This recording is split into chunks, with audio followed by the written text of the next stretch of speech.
Hi, this is Mike Daly with Impinj. I'd like to welcome you to Impinj Tool. In this tutorial, we'd like to introduce you to the R700 and how we can actually get this hooked up to where it will start reading. The first thing that you should do is you will need to have a USB to micro USB cable. Now, these type of cables are very common with the old Samsung Android phones. What you should do is you should plug it into the back of the ports right here. You'll see that you have a Ethernet port, USB ports, GPIO port, and then they have the micro USB port. So you'll simply just plug that in, and then you'll take your other end and you'll plug it into your PC. Now, what that's going to do is that's going to establish a serial connection through that USB port. Now we want to be able to turn it on, but first let's connect up some antennas. Let's connect up, say, antenna 1, okay? And let's connect up antenna 2.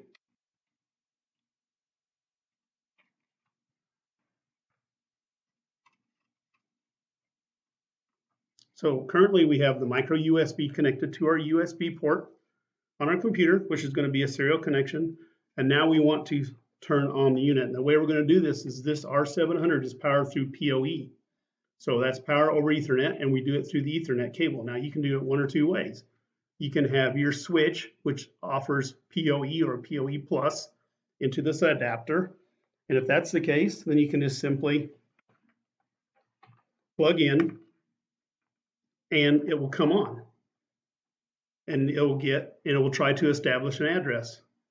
In this case, we're going to hook it directly up to the PC like you don't have a switch, and we're also going to use a power injector.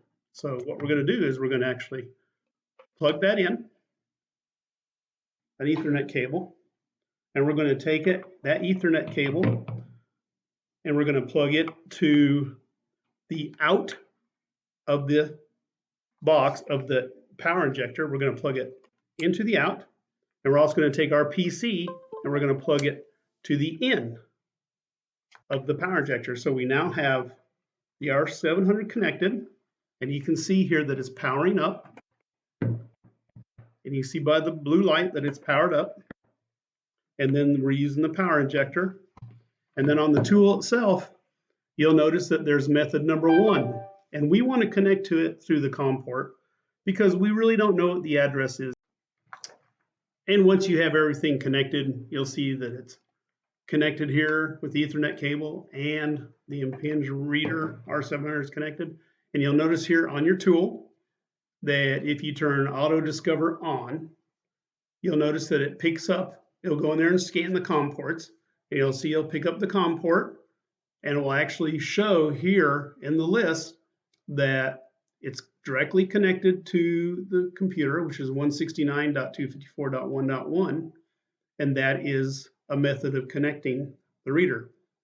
In our next tutorial, I'll explain the different methods and how you can connect to them.